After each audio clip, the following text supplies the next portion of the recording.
tardes, noches aquí en la península, no sé si alguien nos ve desde Canarias, y bienvenidas a la que sería ya la tercera tertulia de literatura africana del Centro de Estudios Africanos. En esta sesión charlaremos sobre Tierra de la Luz de Lucía Momio, corrígeme si me equivoco con la pronunciación, una lectura que yo considero que debería ser obligatoria, sobre todo en este contexto actual, dado donde el discurso migratorio, pues como ya podemos ver en los medios de comunicación y ya directamente en los más jóvenes, va cargada con una connotación cada vez más negativa y donde el utilitarismo también está a la orden del día en este discurso tan nefasto. Entonces también se puede ver, apreciar en esta lectura.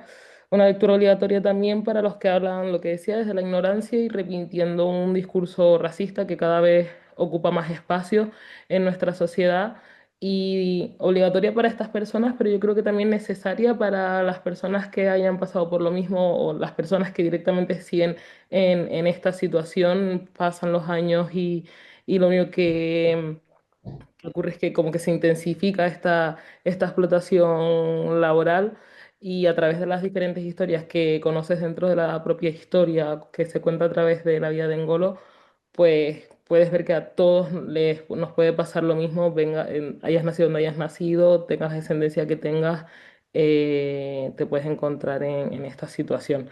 Entonces, bueno, su autora, Lucía, periodista, escritora y militante antirracista, que ha puesto su profesión al servicio de su comunidad, ha hecho del periodismo una herramienta de memoria, del arte una trinchera y de la palabra un acto político.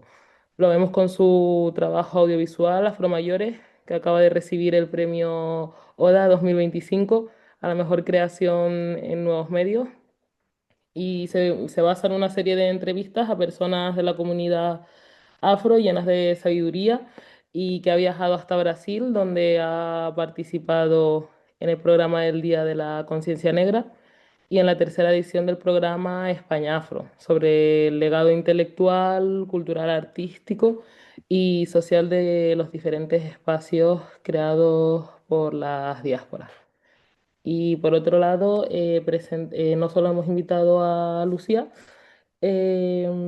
como ella misma dice en un artículo reciente que escribiste en el que criticas un poco a la profesión periodística por el abuso en la utilización de fuentes para ella, para ti secundarias, y que hay que esforzarse en darle voz a los verdaderos protagonistas y no tanto a aquellos que tienen tiempo de producir vídeos en redes y se alzan especialistas en todo. Entonces, pues hoy hemos querido contar con voces de activistas de los campos de cultivo de los sures para hablar sobre esta realidad que viven muchas personas migrantes y por ello contaremos con Helen Digala, no sé si he dicho bien el apellido, creadora de la plataforma Alcemos la Voz Africanos en Almería, y Seydou Diop, portavoz de ASNUSI. Y pues por último presentar a la que sería la moderadora, Débora Ecoca, perdón, escritora y militante antirracista. Así que bueno, te dejo paso y ya pues comenzamos. Bueno, pues muchas gracias, bienvenidos, bienvenidos. Que estaba un poco, digo, porque no sabía si iba a presentar yo, ibas a presentar tú o que iba a hacer Nada, En este caso, yo, perdón si corregir, yo soy gestora cultural, ¿vale? Soy gestora cultural, también soy narradora oral y trabajo en otros campos, pero no me considero dentro del mundo del activismo, vamos, aunque sé que mucha gente me incluye, entonces solo puedo puntualizar un poco. Y bueno, bienvenidos aquí porque bueno, cuando voy a hablar un poco, cuando Chelo me contactó un poco porque le interesaba, pues como también para recomendaciones y cosas, pues yo creo que tenía que meter a Lucía, ¿no? Por este libro, pero también por muchos otros libros que tiene, ¿no? Este es el tercer libro de Lucía, corrígeme si me equivoco, pero que está Las que se atrevieron, que es un libro que sale, si no me equivoco, por 2017 más o menos, ¿verdad? Y que es un libro yo creo que muy potente porque nos habla un poco de, bueno, las mujeres blancas que se casaron con hombres negros ecuatoguineanos a finales de un poco de lo que era el franquismo por ahí. Y luego tenemos Hija del Camino, ¿no? Que es un libro que realmente nos habla de, pues, la protagonista, un poco, me gusta verlo como una historia de la creación de la identidad que nos pasa mucho a todos de pues no sentirte en tu espacio y de pronto como ir buscándote por lugares, por sitios, ¿no? Para luego encontrarte en tu lugar. Y bueno, tenemos esta tercera novela ahora de este año, Tierra de Luz, Tierra de la Luz, que literalmente es duro, es crudo, es muy crudo, ¿no? A mí me parece un libro como muy crudo, la verdad es que después de como la lectura que quizás estoy acostumbrada para Lucía, esto me ha, wow, ¿no? Removido mucho, creo que es un libro que no te deja indiferente, ¿no? Y que tiene sus momentos como o sea, está bien porque dentro de la crudeza que tiene, como que de repente creo que hay momentos que te dejan respirar un poquito, ¿no? Cosa que es necesaria en estas historias, que no sé si tiene que ver con la realidad y con las vidas de estas personas en la realidad, ¿no? Pero en este sitio como que engolo la protagonista, ¿no? Yo creo que es muy interesante esto y bueno, dicho esto un poco y puesto en contexto, a mí me gustaría, como para empezar un poquito, bueno, en el momento nos recomendaste a Helen y a Seidu, y me gustaría, mm, si es que comentaras un poco por qué ellos, por qué querías que estuvieran ellos aquí, y también que habléis un poco vosotros de la labor que hacéis, ¿no? También Helen y Seidu, de un poquito la labor como para hacer una pequeñita presentación un poquito más extensa de la que ha hecho Ngone, y ya de ahí pues empezamos un poquito, si os parece. Pues presentaos si queréis, hermanines, y ahora luego explico por qué quería que estuvierais. Eso yo, si queréis. Espérate, ya está yo. Yo empiezo, vale. Muy buenas tardes a todos y todas. Y como nos ha presentado Bueno, mi nombre es yo. Y antes de nada, daros las gracias por contar conmigo con este espacio tan importante. Y gracias también de nuevo a Lucia. Seguramente que el libro hubiera presentado el libro sin mi presencia. La verdad, gracias también a ese reconocimiento de invitarme de nuevo a ese espacio.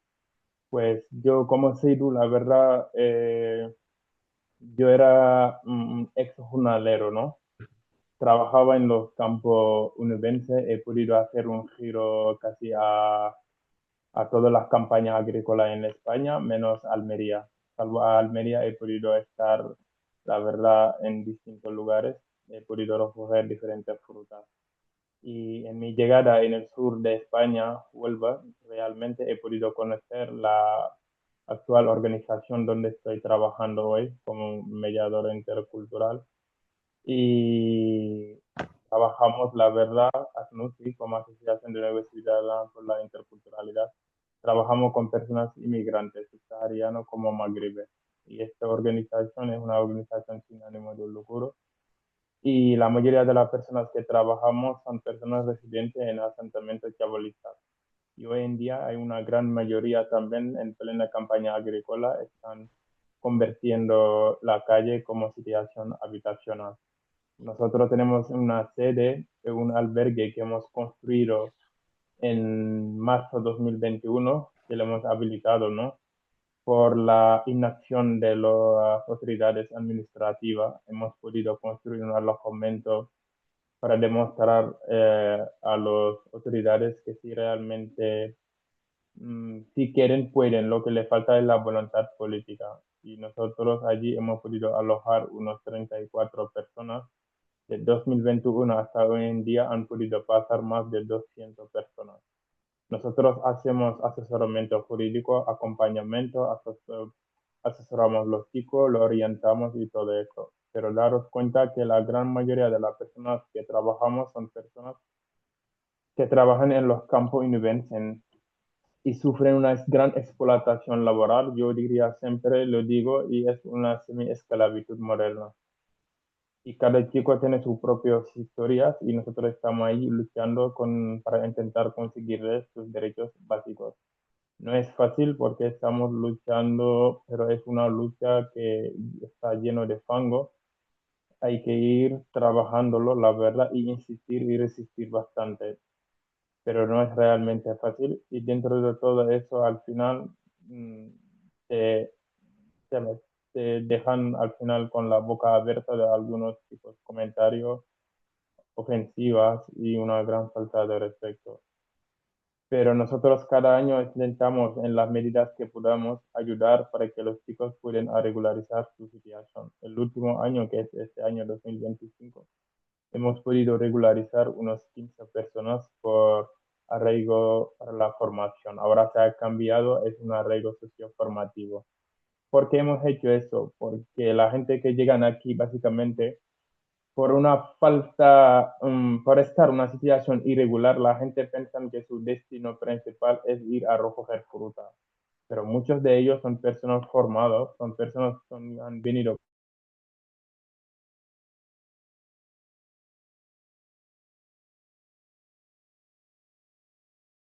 A Creo ver, que se nos le ha ha cortado. congelado, sí, se nos ha quedado congelado. Vamos a esperar unos segundos y si no, si quieres Iba a continúas tú. trabajar Ah, con mira, ahora sí que te nos habías quedado congelado, vale. Sí, arraigo socioformativo para poder intentar. La mayoría de los senegaleses que llegan aquí son marineros y poder trabajar y cambiar un poco otros trabajos que no sea simplemente el campo. Básicamente nosotros es lo que dedicamos y trabajamos como organización. Y hoy en día somos más de 3.500 socios activos en unos 2.000 y pico, pero en campaña es más bastante gente, pero ahora mismo estamos un poco tranquilos porque casi toda la gente está ahora mismo en distintas campañas. En enero, febrero ya arranca de nuevo la campaña, donde hay más jaleo y más sufrimiento, la verdad, pero esperemos que este año sea mejor. Brevemente, nosotros lo que trabajamos y lo que dedicamos y esperando por otras preguntas para poder profundizar un poco al respecto. Gracias. muy bien, gracias, Eido. Pues Helen, si quieres. Buenas tardes a todos, espero que estés bien. Como dijo mi compañero Seido, darte las gracias, Lucía, por siempre darnos la voz y siempre intentar que estemos en sitios como estos, ¿no? Para poder hablar y dar nuestro testimonio. Yo me llamo Helen, como ya me presentó mi Ñone, no sé cómo se dice, lo siento. Y nada, yo por ejemplo empecé creando la página de Hacemos la Voz Africanos a través de cuando había esclavos en, en esto. No sé si me escucháis bien. ¿Sí, se me escucha Sí, bien? se te oye, sí. Vale. Y, y eso, fue hablando con mi compañera en Albacete, que yo estaba estudiando en Albacete, y hablando con mi compañera nos dimos cuenta que realmente la información de lo que pasaba en África no nos llegaba aquí, cuando había esclavos en Libia. Y de ahí empezamos a discutir y empezamos a decir, realmente eh, todo lo que nos pasa no llega. De ahí fue que creamos la página Hacemos la Voz, pero nos dimos cuenta que teníamos una problemática mucho mayor, que era en Almería, que era la de lo que pasaba en los invernaderos. Y nadie hablaba de eso y nadie daba voz por esas personas. Un día un colega nuestro, que para descanse, trabajando pues en la ola de calor, se desmayó y murió. Al morir ahí, el jefe no paró, sino que continuó el trabajo, la echaron un poco, la apartaron para que la gente no le viese y ya está. Entonces ahí fue cuando yo dije, joder, esto no puede estar pasando a niños tenía 20 años, pasar a gente de 20 años y que no podamos decir nada o que nuestros padres no puedan decir nada. Ahí fue que yo decidí contactar con Lucía, porque intenté contactar con varios activistas, pero todo el mundo me ignoraba. Y fue ahí que decidí contactar con Lucía y fue la única persona que me atendió la mano y que me quiso ayudar y dar esa voz porque yo, al ser una página nueva, nadie me conocía. Entonces, la única persona que me ayudó en ese momento, que puedo decir gracias, se le hizo un poco de justicia a nuestro amigo, fue gracias a Lucía, porque a través de ahí ya se abrió una investigación y empezaron a investigar y les cerraron la empresa. Pero si no se fuese hecho así, si no fuese sido gracias a Lucía, pues no fuésemos llegado a nada. Iba a ser una persona más y ya está, como muchos los que les pasa. Entonces de ahí decidimos empezar a denunciar todo lo que pasaba en Almería, porque pasaban muchísimas cosas, pero la gente no veía el sur. Siempre se concentraba en Madrid, Barcelona, y las grandes ciudades, pero el sur también cuenta, porque al fin y al cabo el sur es el que lleva nuestros alimentos. El sur es uno de los motores, uno de los mayores motores de España, porque al fin y al cabo el sur lleva alimento a todos los países. Entonces, de ahí fue que empezó mi activismo, empecé a aprender más y empecé a dar voz a mis padres porque tampoco quería que mis hermanos pasasen por lo que pasó el chaval o lo que yo estaba pasando, porque el racismo no solo se queda en el invernadero, el racismo pasa más de allá. A ti ya no te ven, hasta en los colegios ya no te ven como una persona que puede aspirar a ser alguien. Una de estas que siempre cuento es que mi instituto estaba al lado de los invernaderos y a nosotros los negros nos decían, ahí vais a acabar, ¿para qué vais a estudiar? Nos lo decían nuestros propios profesores. Y era gracioso porque realmente tú te girabas a ver la ventana y lo que veías era un invernadero. Y a veces veías a un inmigrante haciendo el blanqueo en el invernadero. Y al final lo único que te estaban diciendo es que vas a acabar ahí y lo único que hacen es desmotivarte. Y de ahí empezó mi activismo porque también yo no me daba cuenta que yo estaba sufriendo racismo en el colegio por los profesores, porque llegó a estar una profesora dividir la clase en sector blanco, a nosotros nos llamaba sector negro y a los blancos les llamaba por su nombre. Eh, y entonces ahí fue que dije, no puede ser, tenemos que hacer algo.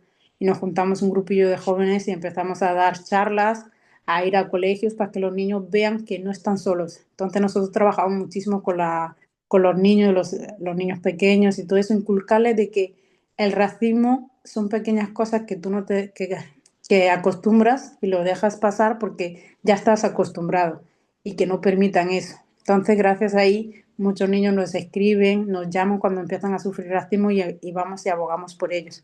Entonces, ahora mismo la labor de Hacemos la Voz es eso, educar a los niños para que puedan tener voz y que puedan denunciar y que sepan que están protegidos, que no están solos.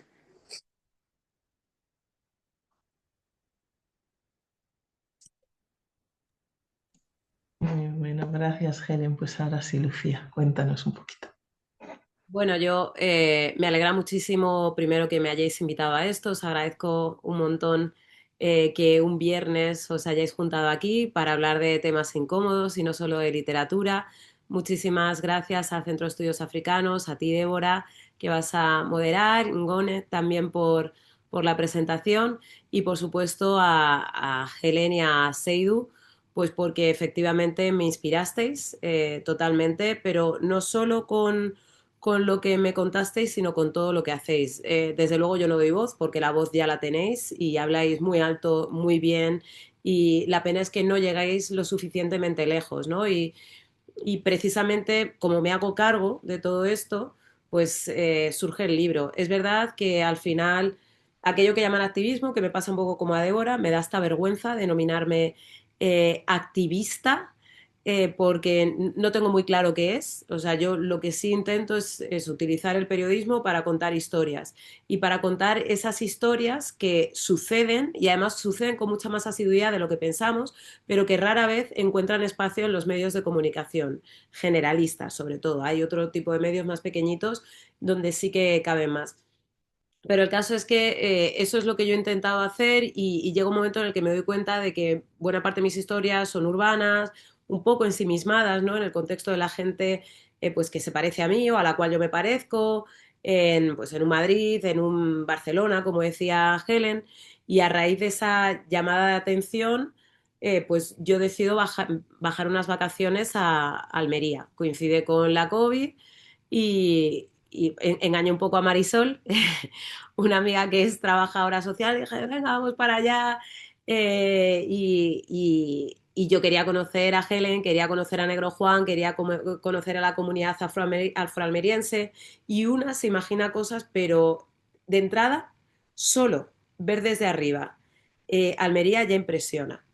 Ver todo lo que llaman el mar de plástico y con toda la razón del mundo, es verdad que es un tópico, pero es muy real y en términos incluso medioambientales da miedito.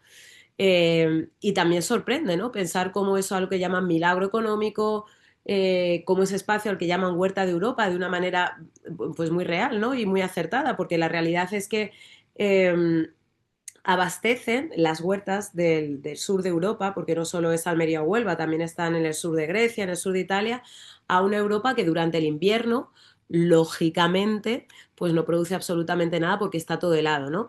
Entonces pensar que desde de esos pequeños rinconcitos, ¿no? De esos puntos de la península, están abasteciendo a todo un continente y saber después cómo viven quienes están llevando a cabo ese milagro económico, quienes lo están sosteniendo, en qué condiciones, no solo ya en cuanto a horarios, etcétera, sino administrativas y cuando se acaba el trabajo, que a mí es lo que me impresionó también, que es que no solo son personas que trabajan debajo de plásticos, sino que después sus vidas, en muchos casos, especialmente la gente que está en situación irregularizada, también se dan debajo de plásticos.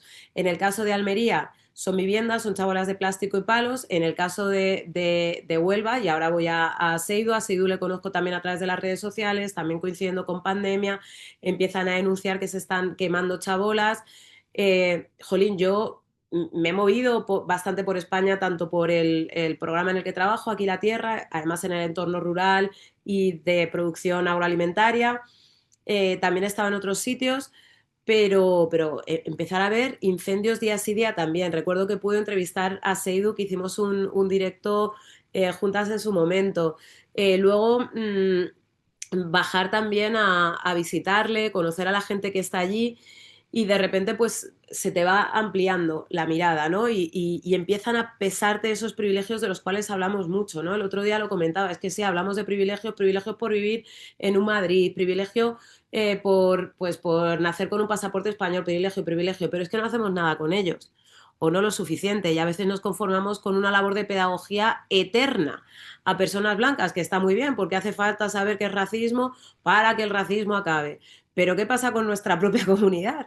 ¿Qué hacemos con la gente de nuestra comunidad? Tengo claro que Helen y Seidu hacen un montón, muchísimo, mucho más que yo, desde luego, pero precisamente, insisto, porque caigo en la cuenta de cómo que quizá hacia dónde estamos yendo y cómo nos leen también, ¿no? Porque recuerdo que Negro Juan no confiaba nada en mí, ¿no? Negro Juan que es de Almería. Es de esta gente que viene de Madrid, está encima clarita, ni va a bajar ni nada. Bueno, pues ahora creo que fui de las primeras personas a las que me contó que iba a ser padre, por segunda, tercera vez, porque ha sido padre de mellizos o de gemelos. Y todo esto pues tiene que ver con no solo decir tengo privilegios, sino tratar de hacer algo con ellos, ¿no? Y que es lo menos. Al final yo soy contadora de historias porque soy periodista, es un oficio antiguo y pensé que podía hacer, pues lo poquito que podía hacer era amplificar esas voces, asumiendo que lo que yo cuento en Tierra de la Luz no es la historia, no son historias que pasan en Almería o en Huelva, son historias inventadas, pero que podrían suceder allí y en otros sures, ¿no? O sea, yo siempre lo digo, también he estado en Haití con personas que vivían debajo de plásticos tras el terremoto, también he estado en Líbano con personas refugiadas sirias y palestinas, y también yo misma he recogido fresas en Dinamarca, entonces eso me ha servido para entender ciertas cosas, insisto, dentro de un privilegio inmenso, el que se deriva de que, pues, si a mí me explotaban y demás, yo, que lo hicieron, pero yo en un momento dado podía o bien denunciar o bien decir, pues me voy porque tengo un plan B, ¿no? Algo que a muchas personas no les pasa.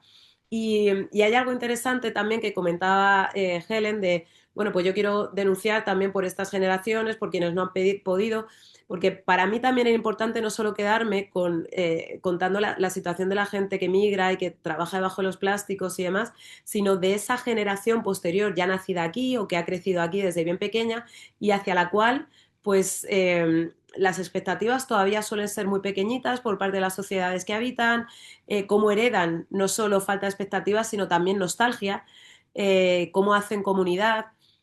Y sobre todo, y teniendo en cuenta que gracias a Seidu, gracias a Helen, gracias a Negro Juan, gracias a Samuel, gracias a McFly, gracias a, en fin, todas las personas que he podido conocer ahí, eh, a mí me ha servido para entender hasta qué punto son microcosmos, con perfiles muy diferentes, con intereses muy diferentes, con actividades muy distintas también intracomunitariamente, y eso es lo que he procurado hacer, ¿no? Deshacer, porque además yo vengo del ámbito de la comunicación, insisto, soy periodista, deshacer esa narrativa mediática muchas veces simplona, por la cual cuando se habla de migrantes es una masa informe o amorfa, si queréis, ¿no? Que no tiene voz, que solo es cuerpo y que a la que jamás se pregunta, de la cual tampoco se espera que hable, pues versus eso, ¿no? Versus esta idea de gente que acaba de llegar todo el rato, que ha venido en patera, que es una vía, pero que no es la única, pues también otras tantas historias, diferencias en cuanto a países, en cuanto a culturas, en cuanto a motivaciones o motivos para migrar, etc. Pues muchas gracias a los tres. Yo creo que para mí toda esta diversidad dentro de toda esta migración, ¿no? Que dices que parece una masa, creo que en el libro se va como puntualizando muchas veces, ¿no? Y creo que esta idea de que también cada persona sea de un origen y se vayan contando cosas nos ayuda también a entender, ¿no? Es que recojo muchas cosas, voy a intentar estructurar porque me quedo con muchas cosas del libro y de las que estáis comentando también, ¿no? En este caso, cómo hablas también de ese mar de plástico y lo que impacta ver esto, ¿no? Yo creo que yo misma empiezo a saber un poco de esto porque no sé si haces una entrevista o no me acuerdo si es de Nadie nos ha dado vela en este entierro, creo que es con Juan, me parece. Y por eso yo empiezo a conocer un poco esta realidad, pero es verdad que es una realidad que no la tenemos cerca. Como mucho yo soy de Valencia, entonces aquí pues hay muchísima cosa con el tema de la naranja. Y sí que es verdad que esto de ver pues, furgonetas recogiendo gente para ir a coger naranjas, como que en esta parte sí que me he enterado. Incluso una parte de familia tiene huerto, entonces ver a gente y cómo cambia también esa gente, ¿no? Claro, yo tengo 40 años, ¿qué gente recogía la naranja hace 30 años? ¿Qué gente recoge la naranja ahora, ¿no? También eso como que va cambiando y creo que es muy importante y creo que la manera de visibilizarlo es muy buena y algo que es algo muy positivo de lo que has dicho es cómo las redes sociales realmente sí tienen un uso positivo y en este caso lo han tenido, ¿no? Para que Helen, como comentas, hayas conectado con Lucía y a partir de ahí se haga esto, ¿no? Yo creo que esto es algo súper, súper positivo, ¿no? También con Seidu y que si las utilizamos así creo que son espacios súper, súper potentes que lo podemos utilizar que o para el bien o para el mal en ese sentido, ¿no? Y en este caso, jo, creo que es súper, súper bueno que haya salido esto. También recojo mucho y me llama mucho la atención esta parte que comentabas, Lucía, de cómo usamos estos privilegios, ¿no? O a quién estamos pidiendo, a quién estamos apoyando y ayudando.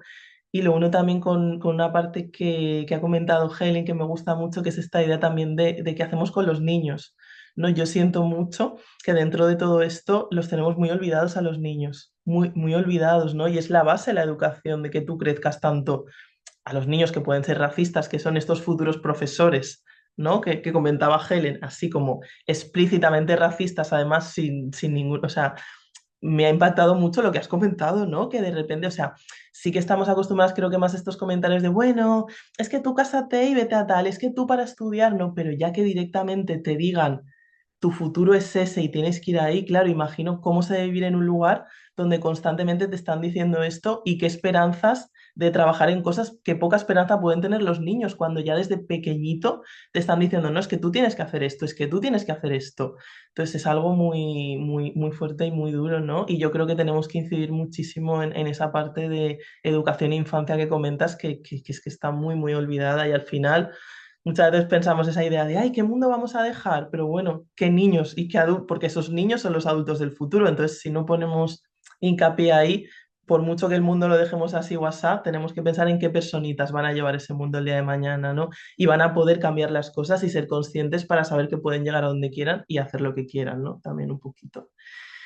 Y dentro de esto, jo, pues en el libro tocas un montón de temas, ¿no? Súper potentes y así como, o sea, me gusta como la manera que tienes de hilarlo, ¿no? Como que son muchísimos temas, pero los hilas de una manera que va fluyendo mucho, ¿no? Por supuesto, el tema de explotación laboral, que al final es central, el racismo en todas sus formas dentro de vivir en estas realidades, ¿no? También, bueno, pues junto a la prostitución, la espiritualidad, los sueños, la nostalgia, ¿no? Son como muchos conceptos que van saliendo durante todo el libro y durante la historia de Engolo, que va contando un poquito, pues cómo vive y llega con toda su esperanza, ¿no? A Madrid, con sus sueños y luego, pues cómo esa burbuja se le rompe por siempre esta cosa de ser legal o no ser legal, ¿no? Y los tratados que, bueno, cosas políticas que ya tampoco nos vamos a meter mucho ahí. Y una pregunta quizá simple, pero que yo creo que seguro que la respuesta es interesante que quiero hacer ahora es, ¿Por qué el título? Por qué Tierra de Luz? Porque bueno, yo creo que todos podemos tener pequeñas ideas, pero ¿por qué decides este título y de dónde viene este título? Bueno, y perdón porque antes no te respondí a la pregunta, pero que tú me decías por qué quería que estuviera. Sí. Yo quiero que estén porque soy periodista, insisto, y siento que muchas veces como periodistas vamos a los sitios como elefantes en cacharrerías, ¿no? Incluso Ujú. si tenemos buena intención, vas para allá, haces un reportaje, el reportaje sale, ¿y luego qué? Y luego muchas veces, y estoy pensando en la Comunidad de Madrid, que la Comunidad de Madrid ha tenido mucha cultura del chabolismo y de la autoconstrucción, entonces la televisión iba a veces con el fin de hacer pornomiseria y otras veces pues con la idea de denunciar, oye, fíjate esta situación, y muchas veces se traducía en que tiraban el poblado y no había después solución habitacional para quienes se habían quedado sin casa en ese momento, porque podemos llamarlo chavala, podemos llamarlo chota, podemos llamarlo como tú quieras, pero es la casa de la gente. Entonces, para mí, Seidu es mi hermanito y lo digo en serio, y para mí Helen es mi hermanita y también. Y si yo voy para allá y he conocido ciertas cosas, también se ha establecido un vínculo y un respeto absoluto y una admiración. Entonces, yo quiero que hablen siempre. O sea, yo no quiero hacerme protagonista de un relato que no es el mío. Yo he podido disfrutar del tiempo necesario como para poder escribir un libro, que es un movidón, porque cuesta mucho, por lo menos, escribir un libro. Para mí me cuesta muchísimo, lo paso fatal. Entonces, hay gente que no tiene ni siquiera ese tiempo, pero que han tenido el tiempo para poder recibirme, contarme, estar y tratarme como una hermanita, como una hermana, no, porque yo soy la mayor, yo la hermana, vosotros hermanitos. Entonces, me parece lo mínimo que estén siempre y además que hablen antes que yo. Eso me parece súper importante por una cuestión de respeto, porque yo cuento historias, pero hay personas que las viven de una manera o de otra, ¿no? Y bueno, ya te he respondido a eso y con respecto a por qué se llama Tierra de la Luz, pues porque en los sitios de luz normalmente las sombras son muy pronunciadas. Entonces, pero, lo cual no significa que no falte esa luz. Ahora mismo vengo de Brasil, donde también, de hecho, antes se hablaba de brasilización del mundo para hablar de polarización económica, que sigue dándose a pesar de que pues, se vaya corrigiendo ciertas cosas también con el gobierno Lula, pero hasta hace nada estaba Bolsonaro, ¿no? Pues tres cuartos de lo mismo. Yo creo que lo que yo he visto, así, porque Tierra de la Luz es un sitio inventado, pero lo que yo he visto en Almería y lo que he visto en Huelva también es una luz tremenda, hermosa, que parece que nunca se acaba, ¿no? Con gente que tira para adelante, que crea en un entorno complicado, que se apoya, que es tremendamente creativa, que tira para adelante a pesar de las dificultades. Que se quiere, que se enamora, etc, etc, ¿no? Que tú decías que se habla de muchos otros temas, claro, porque ahí está también la vida, ¿no? Porque la vida no es solo el trabajo ni la explotación y porque a pesar de todo hay un ejercicio de resistencia hermoso para no doblegarse, para no doblegar la humanidad que pretenden arrebatarles cada vez que se meten debajo de un plástico para trabajar o vivir. Eh, entonces, quería reflejar toda esa luz, la luz necesaria, por otro lado, para que una tierra para durante todo el año, a pesar de que nos estemos saliendo las temporadas habituales para producir ciertas frutas y verduras, pero luego también hablar de todas esas sombras que genera esa luz enorme y demás, y hablar precisamente de esos contrastes, cuanta más luz y más viva, pues la sombra también es más oscura. Y quería hablar de todo eso. Y sobre todo porque no quería llamarlo Huerta de Europa, porque no es solo la Huerta de Europa, repito, ¿no? Bebo de distintas fuentes. Esto lo he contado varias veces, pero al final yo he dirigido también documentales en diferentes sitios y cuando tú estás grabando, aunque a veces no grabo yo, está grabando el cámara, dependiendo, porque yo hago documentales también con el móvil y tal, pero tú tienes ese parapeto que es la pantalla, estar mirando a ver si se oye bien, a ver si el plano está bien, si no estás cortándole la cabeza a la persona, si tal. Entonces, cuando te sientas a editar es cuando empiezas a colocar según qué cosas, si te duele y vuelves a ver esa parte porque estás cortando y tal, y te duele, y te duele, y te duele, y te duele, y te va como haciendo mella poquito a poco. Eh, y tú entregas ese reportaje o ese documental y bueno, ya está, pues ya está no, porque somos personas con cierta sensibilidad, porque quizá me toca también el hecho de que en algunos casos esté en una España, ¿no? Donde a priori estas cosas no deberían suceder Y como me toca, yo no me daba cuenta, pero yo estaba escribiendo el libro desde hace mucho tiempo ya, desde el momento en el que ya no estaba como buscando de manera a veces consciente, otras no, ciertas historias y llega un momento en el que lo que sucede es que surge la gran pregunta. ¿No? Y la gran pregunta para mí era qué pasaría, sobre todo creo que en este momento tiene muchísimo sentido con este ascenso innegable ya al fin, incluso para quienes eran más tibias, innegable de la extrema derecha, de las posturas profundamente xenófobas y racistas, pero ya a pecho descubierto, a calzón quitado. Entonces, la gran pregunta es qué pasaría si realmente toda esa gente a la que se odia tanto, pero a la cual se necesita mogollón, desapareciera. Y pongo por delante que yo detesto las lógicas utilitaristas, que creo que la gente podría migrar porque migrar no es un delito y porque los seres humanos lo han hecho siempre, ¿no? Y que no tiene que ser de, es que nos hace falta para recoger los productos de la huerta o limpiar culos. Que la gente puede migrar por lo que le venga en gana, por supuestísimo, pero partiendo de la base de esa lógica utilitarista que estamos viendo cada vez más en Occidente y demás, pues ¿qué pasaría si toda esa gente a la que se odia realmente se fuera? Inevitablemente, ahora que hablas del utilitarista, yo creo que es imposible no pensar en el discurso de Ayuso, ¿no? Que nos puso y nos explicó exactamente qué era el racismo y cómo funcionaba aquí, ¿no? Digo, wow, o sea, yo creo que no lo hizo adrede, pero sin quererlo, ¿no? Nos lo explicó perfectamente y fue algo muy fuerte, ¿no? Y lo que dices, yo sí que creo que la gente ya tenía esa cosa, solo que ahora, como dices, lo pueden hacer a pecho descubierto. Antes había como un poquito de cosa de, ay, no, no voy a decir esto, pero ahora es como que se ha abierto la veda y es como, mira, ya lo políticamente correcto, lo que esté bien, no existe, entonces cada uno puede decir lo que quiera, ¿no? Y se traduce en estos discursos, ¿no? Y en realidades muy duras, ¿no? Que luego entraré un poquito más en esa parte del libro.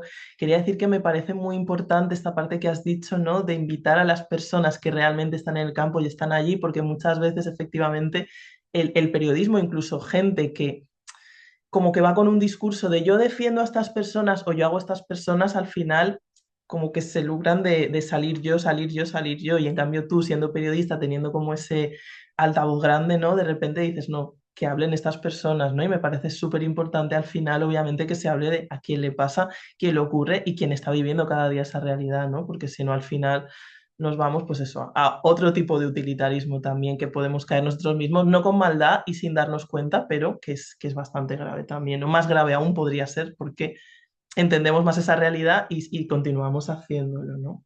Aún en ese punto. Y bueno, en un libro tan crudo, a mí me gustaría saber qué es lo que más te costó escribir, ¿no? O porque hay momentos que yo era como, a mí como que me afecta mucho el tema de los libros y cosas, entonces estaba como, voy a respirar, puedo seguir leyendo esto. Entonces entiendo que fueron momentos para ti completos.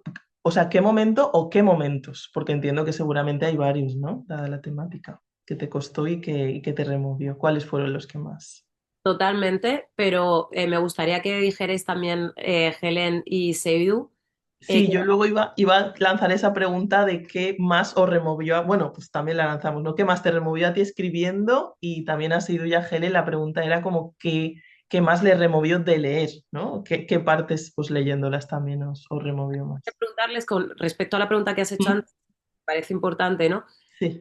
Estás notando también, aunque Helen de hecho ha tenido que remigrar y ella vive en Suiza, aunque baja de tanto en tanto, se está notando esa xenofobia y ese racismo a pecho descubierto más en los territorios en los cuales vivís o en los que habéis crecido. A ver, para mí, eh, respondiendo a la pregunta que has hecho, el libro, cuando yo lo empiezo, que Ñongo está explicando lo que pasa debajo del plástico, para mí es lo más duro, porque es verdad que yo siempre he estado trabajando como en los almacenes y ahí las condiciones son como más leves, ¿no? Pero un verano me dio por decir, bueno, voy a intentar trabajar en los invernaderos para saber qué se vive, porque realmente yo no he trabajado en los invernaderos, mi madre ha trabajado y yo veía cómo mi madre sufría, ¿no? Y cómo llegaba con el dolor de espalda y yo decía, y yo luego veía gente que estaba tan acostumbrada, digo, veo una realidad y veo otra. Unos que están tan acostumbrados que les gusta en teoría porque ya están acostumbrados, y luego yo veo a mi madre que por causa del racismo nunca ha estado conmigo, ¿no? No he crecido con ella. Entonces ahí yo decido entrar a trabajar en un invernadero y encima en verano. Fue lo peor. La peor decisión. Yo duré 3 días y dije, deseo Ah, por favor que me llamen almacén, porque los que estamos en el almacén tenemos privilegios, porque el que está de ahí debajo del plástico, si hasta que no lo vives no sabes lo que es. Entonces, cuando yo leo el libro, es que se me pone la piel de gallina, cuando yo leo el libro, sobre todo esa parte me recuerda tanto al sofoco que yo tuve el primer día, los picores del cuerpo, que ni agua, que el sol cuando empieza nosotros lo llamábamos Susana, al sol, para hacer la gracia, porque quema tanto que decimos, joder, Susana hoy está, se ha despertado demasiado contenta, ¿no? Porque era una forma de alegrarnos o de amenizar el calor, ¿no? Y no poder levantarte, porque yo estaba cogiendo sandías y tú tenías una fila que tenías que acabar. Y el jefe te ponía en tu caja, seas mujer o hombre, pero esa fila la tienes que acabar. Y no te puedes levantar hasta cuando la acabas. Y que el cuerpo te pica, porque yo fui encima manga corta porque era mi primera vez. Y yo veía a la gente con manga larga y yo decía, ¿pero por qué con este calor, con el calor debajo del plástico, vienen con manga larga? Pero lo entendí. En- el picor no te deja, el calor tampoco, pero el picor es peor. Entonces prefieres que no, porque luego te salen heridas en el cuerpo, te salen un montón de llagas y todo eso. Entonces es una lucha interna porque al fin y al cabo cuando lo necesitas tienes que estar ahí sí o sí, porque tienes familia, tienes que alimentar a la gente. Luego, al no tener papeles, es lo único con lo que puedes trabajar, porque a los almacenes no te cogen sin papeles, rara vez. A eso es lo único que puedes optar. Y es lo que te digo, hablando con mi compañera Nélida, que es una de las personas que también lo que hace es pintar lo que pasa en los invernaderos, y ella lo llamó esclavitud del siglo XXI. Y yo me acuerdo que yo al subir eso, mis compañeras que tenían invernaderos se cabrearon conmigo, que yo dejé de tener amigas blancas. Ahí, en el momento que yo pasé a contar las cosas como son, todas se fueron, ¿no? Y es una realidad que hasta que no lo vives no sabes. Realmente no te lo puedo explicar, te puedo decir que la gente se desmaya, que te falta el aire, solo respiras químicos, te ahogas, pero hasta que no lo vives no sabes. Yo te puedo decir, pero tú te vas a hacer una imaginación, pero nunca va a ser como realmente si vas y lo pruebas y lo pasas. No va a llegar. La gente que está ahí, yo les digo siempre que merecen una ovación, que les demos la gracia porque el sacrificio que hacen para que nosotras podamos comer esas frutas, no hay quien se lo pague, no hay, porque esas temperaturas no. Y luego hablando de que he emigrado, es diferente, porque yo ahora cada vez que voy a España o voy a Almería, siento que el racismo es mucho más que cuando yo estaba ahí. Y a veces me da hasta miedo andar en la calle, ¿no? Porque ya no es segura para nosotros. Y Almería es que llega un momento que ya no la reconozco, porque cada vez que entro, cada vez que me llama mi hermano, es que han matado a tal fulano. Y yo digo, ¿perdona? ¿Por qué? Y lo peor es que nunca se llega a resolver cuando son inmigrantes nunca se llega a resolver. Y es triste, porque hasta me da miedo que mi hermano, un día mi madre me llame y me diga, oye, le ha pasado tal a tu hermano y mi hermano es pequeño. O cuando mi hermano me llama y me diga en el colegio, el profesor me ha dicho que soy tonto y que no merezco nada. O que tengo que ir al invernadero. Y yo a veces siento la impotencia porque no estoy ahí, ¿no? Porque cuando estoy ahí, pues los profesores son, mi madre no va, porque mi madre no habla bien el castellano. Entonces con mi madre pues le marean más, pero yo al estudiar y todo eso, como te decía, teníamos la asociación, que los niños venían y nos denunciaban. Y había niños que denunciaban que los profesores le decían que por qué lleva el velo, que eso es que no debe llevarlo, que está prohibido, no está prohibido. no está prohibido en ningún lado. Y la profesora la insultaba y la niña llorando me dice, es que no sé qué hacer, es que ya a veces ya me da hasta miedo ponerme el pañuelo porque el profesor se burla de mí, un profesor burlándose. Y cuando fuimos a quejarnos, a dar la queja, nos vino con, le he dicho, a mí no me vengas con eso porque yo he sufrido. Tú me has dado clase y yo he sufrido lo que tú estás haciendo ahora mismo. Solo que esta persona tiene ahora quien le defienda. Yo no tuve quien me defienda porque mi madre no tenía los estudios. Ahora nosotros sí tenemos los estudios. Y ahora cada vez que queremos dar las charlas, pues como que ponen un montón de excusas para que no lo hagamos. Para que como que cierren esa puerta, ¿no?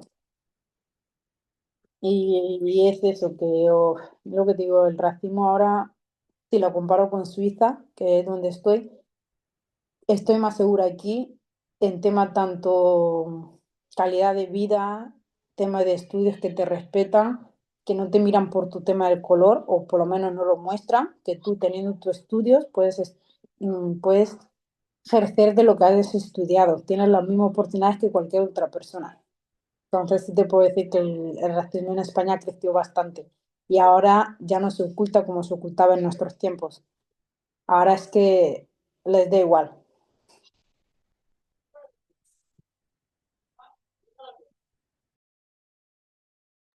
Seidu, ¿quieres decir algo? Está silenciado.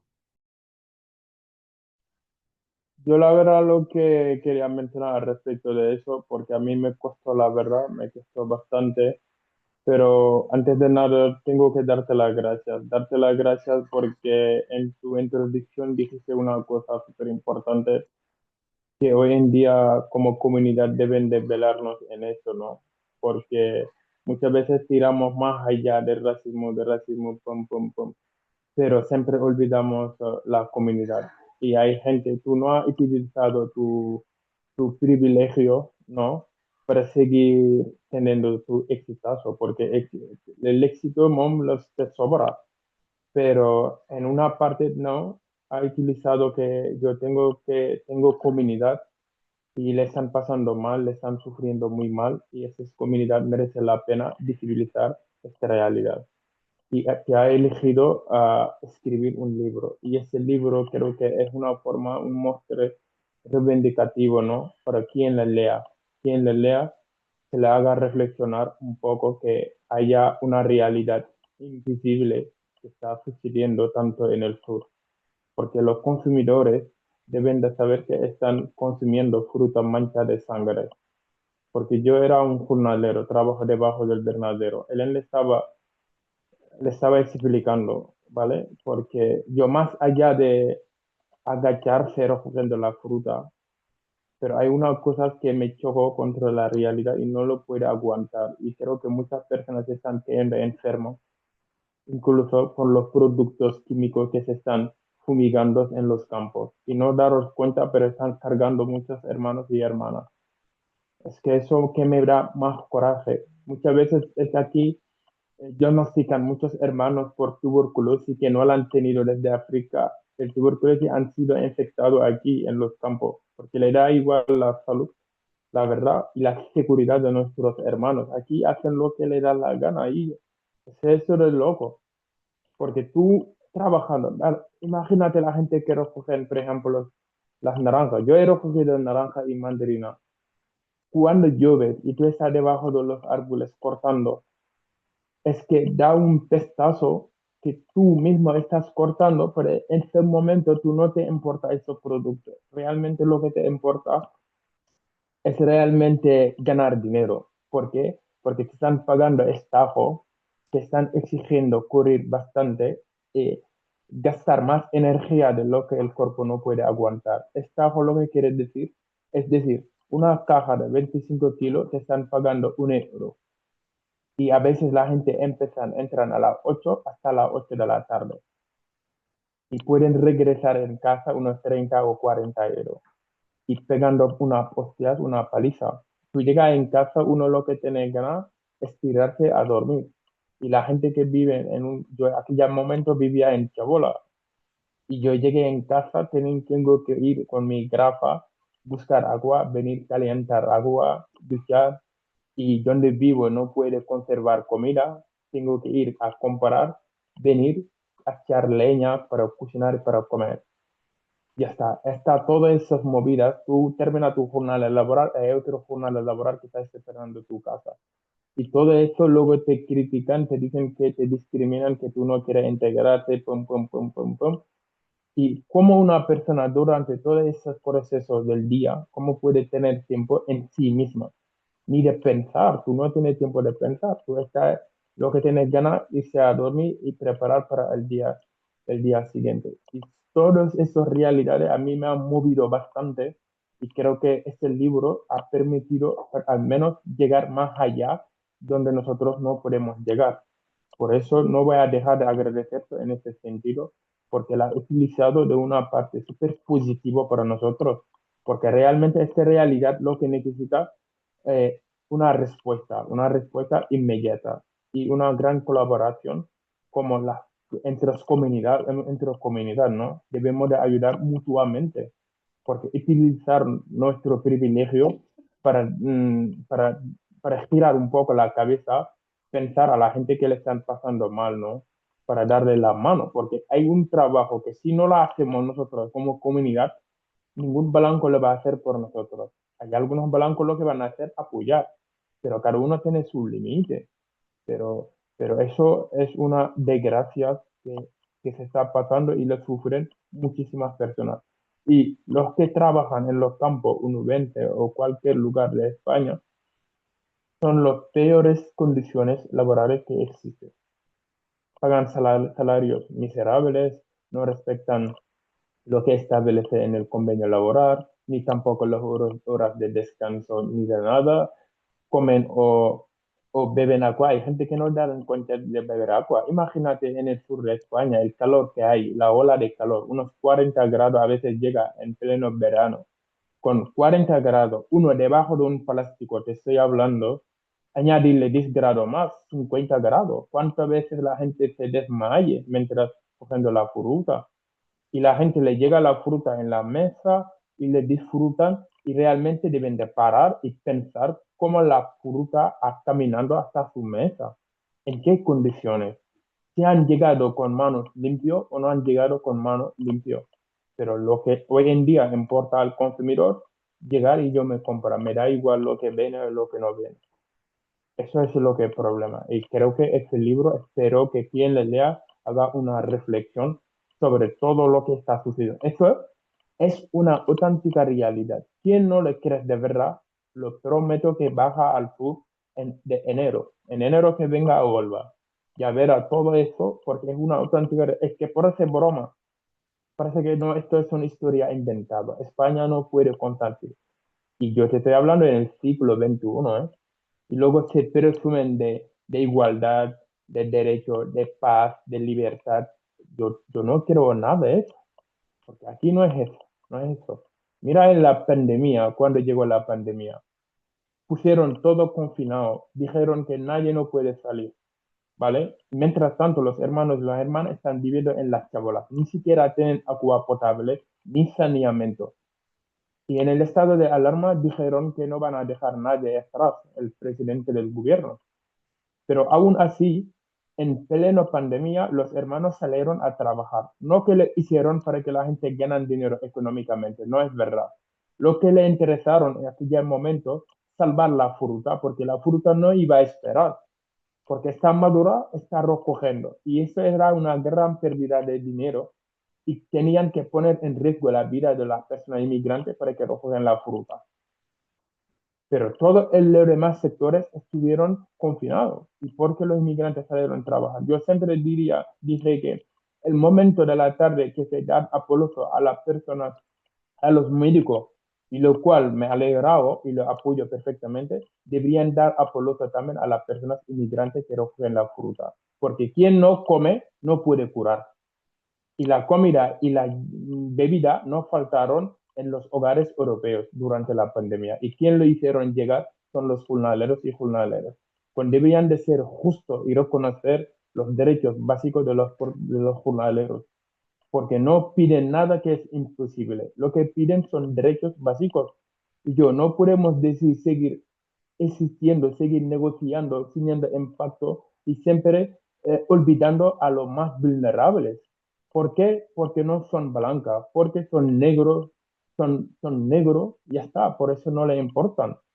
Básicamente, es lo que yo quería saltar, la verdad, lo siento, porque es que tengo que decirlo así, porque tal cual he pensado, porque es muy jodido, hasta que tú no estás en el terreno, no lo sabes, por eso tenemos que seguir apretando y trabajar con las líneas, porque tú, al menos Lucia, ha podido demostrar dónde está el camino, porque eso, quien viene hasta las terceras generaciones, el libro va a estar y lo van a ver. Eso no lo pueden olvidar jamás. Y espero que haya reflexión los políticos y actúan de manera urgente, la verdad. Y gracias por no enrollarme tanto.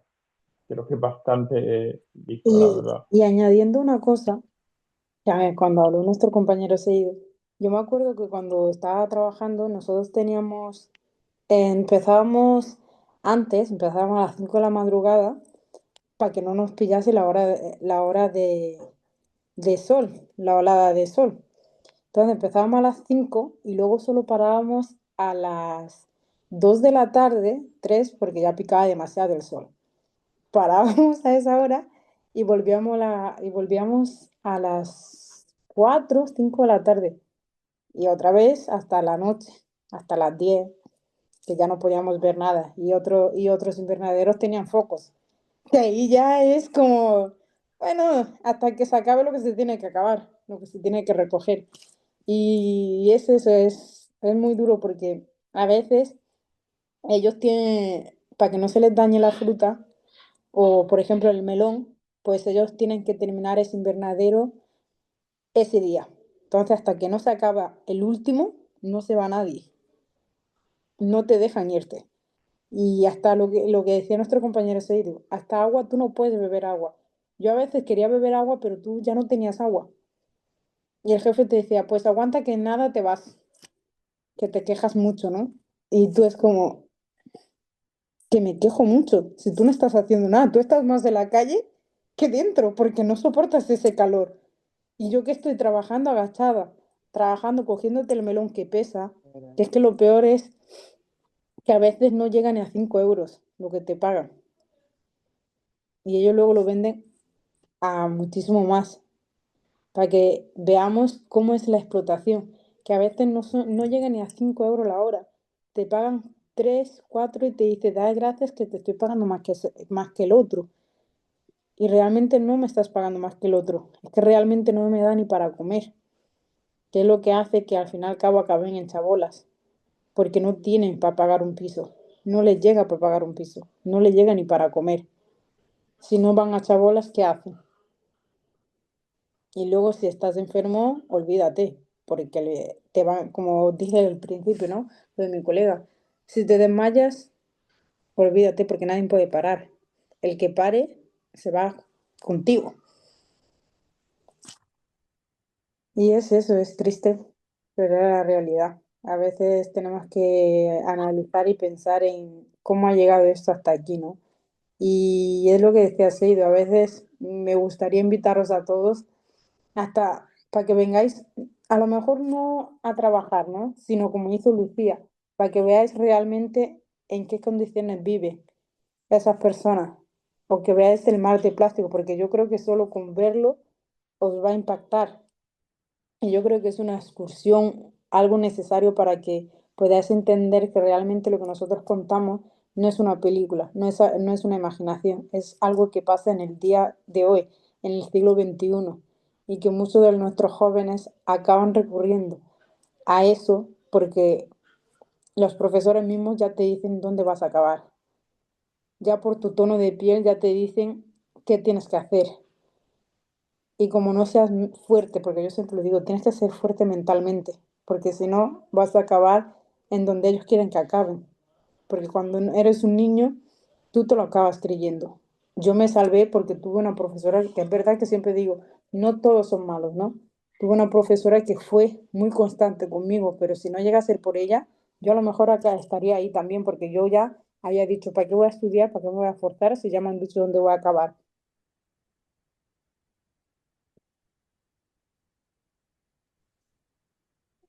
Bueno, yo quería decir que las partes más duras para mí del libro son las cotidianas, porque es que ese es el problema, ¿no? El libro empieza con el plástico es peor que una lupa, si fuera a brillar el sol dentro quema. Y o sea, yo misma he recogido fresas y he pasado un calor tremendo, pero en Dinamarca no hay invernadero. Pero yo sí que he grabado con Aquí la Tierra en invernaderos como reportera sin moverme, simplemente, bueno, ni siquiera usamos micro de mano, simplemente preguntando, yo tenía que salir cada 15 minutos para tomar aire porque me asfixiaba. Entonces, efectivamente, el libro es incómodo y duro, pero porque estoy contando verdades, básicamente, y es que la verdad es terrible. Es que, insisto, incluso sin moverte ya estás sudando a mares y yo necesitaba que la gente se metiera dentro de esos plásticos, que, pues que se asfixiara, que sintiera esa sensación, como decía Helen, ¿no? De que la piel te está quemando, etcétera, etcétera. Las descripciones son bastante vívidas y tiene que ver con eso, ¿no? O pormenorizadas, si queréis. Con que yo quería hacer una descripción bastante profusa de cada uno de los detalles y cada una de las partes precisamente por eso es dura, porque ya lo están diciendo Seidu y Helen, que lo conocen todo muchísimo mejor que yo, ¿no? Es que el entorno lo es. Entonces, precisamente por eso, más que las cuestiones extraordinarias, que también se dan, ¿no? Pues en el libro, desaparición, tal, cuando quiero hacer mucho spoiler, es que lo duro es que tu día a día sea morirte de calor debajo de un plástico. O sea, partiendo de esa base ya, todo lo demás es heavy. Lo duro es que haya un profesorado que no espera absolutamente nada de ti y tienes que asirte a esas excepciones que te tratan con cariño, con respeto y con justicia, ¿no? Y luego sí, pues hay un componente de género, porque en el caso de las mujeres, en el canal Nadie nos ha dado vela en este entierro, podéis ver la entrevista que le hice a Helen, por ejemplo, podéis ver la entrevista que le hice a Ibranian en Huelva, podéis ver la entrevista que le hice a Negro Juan y a Nora y a Margarita, ¿no? Y Nora y Margarita, una es marroquí y la otra es guineana. Estuve con ellas, ¿cuánto estuvimos, Helen? 1 hora y media o por ahí como mucho. No estuve mucho, pero a mí me tocó no solo poblado chaurista, porque yo había estado en varios, contexto plástico y tal, pero a mí me impresionó encontrarme una guineana, la verdad, porque yo, ecuatoguineana, quiero decir, porque yo entendía que nuestra comunidad, por el arraigo que tenemos en el Estado español, pues que no pasaban según qué cosas, ¿no? No porque seamos mejores, sino porque tenemos una red que sostiene, pensaba yo. Y cuando me encontré una guineana, y hace poquito estaba en Almería, porque trato de ir también cada cierto tiempo, insisto, ¿no? No es una cuestión solo de voy, te saco el alma, sino hay una relación posterior. Quiero que Helen y Seidu estén en el centro, pero aparte de eso, pues procuro ir de tanto en tanto y cuando fui me encontré a las Guerreras de Quientem, una asociación de mujeres guineanas que están allí, por ejemplo, ¿no? Entonces, eso me impresionó muchísimo y a partir de esas dos mujeres con las que compartí 1 hora y que me contaron algunas cosas, decido crear, inventarme un mundo y asumiendo que ya hay cosas que he vivido en diferentes lugares, que yo misma he recogido fresas, que he visto cómo funcionan esos campos. Es verdad que yo en Aquí la Tierra, por ejemplo, no, se lleva más el huertecito pequeño que la superexplotación. Es cierto también que yo tengo mi capacidad para decir a este tipo de sitios prefiero no ir, pero sí que he ido en algún momento de mi vida. Entonces he visto, y cuando va a la tele, claro, pues ves lo que ves, ¿no? O sea, no te van a poner el momento en el que se está, como contaba Helen, desmayando gente porque no pueden beber agua. O sea, evidentemente cuando vas es el mejor día y es cuando mejor está. Y a pesar de todo, el trabajo en el campo per se es durísimo. Y hay una cosa, y me gusta citarle, y además está aquí delante. Seidu dice, el trabajo en el campo podría ser digno, pero es que hay que dignificarlo. Y eso no se está haciendo. Entonces, bueno, por eso digo que diría que, pues sí, que el libro es duro, que además es el que menos se ha leído, que, y yo creo que es el mejor de los tres que he escrito, y a lo mejor pues sigue siendo malo pues porque no se me da bien escribir, yo qué sé, pero para mí es el mejor de todos los que he escrito y es el que menos éxito está teniendo incluso dentro de la propia comunidad negra. Y por eso hablo también de ensimismamiento, ¿no? ¿Qué queremos leer? Pues el segundo libro que está contando la historia de una chica que nace en Madrid pero que su padre es de otro sitio y que allí se siente de aquí y aquí se siente de allá, pues ahí sí que yo recuerdo una chica que me lo dijo de, sí, joder, Tierra de la Luz está como súper bien escrito, me encanta el realismo mágico y tal, pero es que claro, en Hija del Camino cuentas mi vida, ¿no? Por eso hablo de ensimismamiento. Y Tierra de la Luz, pues es un libro incómodo, es un libro que te puede hacer llorar, es un libro que te puede incomodar, porque nos apela a todas las personas en tanto consumidoras, incluso quienes estamos en contra de todo esto. Y apela también a quienes ahora tienen invernaderos o no los tienen, pero en el pasado estuvieron allí, de alguna manera les recuerda lo que fueron y lo que han tratado de abandonar. Y eso incomoda. De hecho, en el libro utilizo la metáfora de que es gente que lleva una que llevan un agujero en la sien, ¿no? Porque es a partir de ahí que se han extirpado los recuerdos, porque no quieren acordarse de esa etapa en la que también fueron pobres, también fueron parias, también estuvieron con una situación terrible, salvando la situación administrativa, que eso condiciona muchísimo y que facilita la explotación, lógicamente, ¿no? Y estas situaciones de semiesclavitud. Pero bueno, sigo pensando que es el mejor, pero también asumo que es duro y que es duro además en un momento en el que quizá, precisamente por, volviendo hace un ratito, ¿no? Este ascenso de la extrema derecha imparable, estas posiciones ya no machistas, sino deliberadamente antifeministas, esta juventud que debía estar a la vanguardia, ¿no? de los avances, del pensamiento rompedor y que ha decidido quedarse atrás, pues precisamente por eso a lo mejor lo que apetece leer es más un análisis de esta realidad que estamos viendo de la otra derecha o pensar en horizontes más amables. Pues los horizontes que yo retrato son de todo menos amable y lamentablemente verdades como puños. Por mucha magia que tenga, que eso también es un recurso estilístico, magia, dos personas, Patricia Picazo, profesora de universidad en la Universidad de Valencia y que hizo su tesis doctoral sobre literatura ecuatoguineana, me decía, no admitas que te digan realismo mágico. Eso no es realismo mágico, ¿no? Eso es fan. Tú lo que estás haciendo es contar tu cosmogonía fan. Y es verdad. O sea, cuando yo estaba en Guinea, la gente no te dice, ese tío es malísimo. La gente te dice, ese tío vuela, cuidado con él. Y ese vuela viene a ser, es un brujo. Y ese es un brujo viene a ser el malo que te mueres, ¿sabes? Entonces, y otra vez hablando con Marisa Meñán, y para mí es importante citar a la gente de la comunidad que a veces pues nos falta eso, ¿no? Citarnos, somos muchas personas. Yo soy el producto de mucha gente que ha pensado antes que yo, que ha dicho antes que yo y que es mazo de lista. Perdón que me salga el madrileñismo, pero decía Marisa Meñán.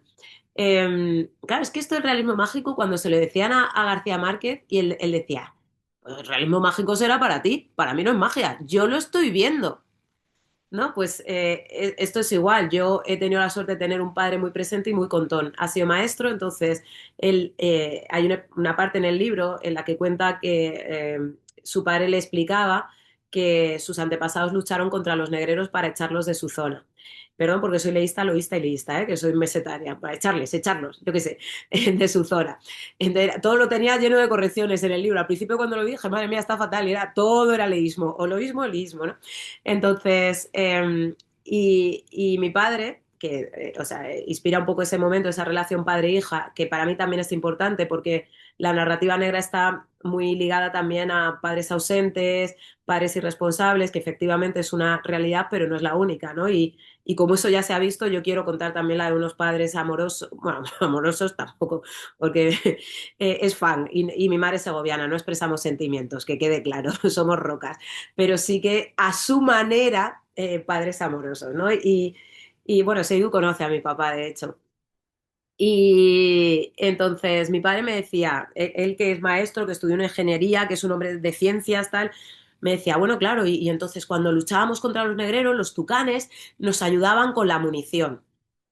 Y mi padre, o sea, ese señor de ciencias no está utilizando una metáfora. Mi padre me está contando lo que le contaba a su abuela. Y su abuela le decía que es que luchamos y necesitábamos a los tucanes para preparar la munición, ¿no? Entonces, todo eso se cuela y esa magia, esa verdad, esa cosmogonía, esa manera de mirar el mundo.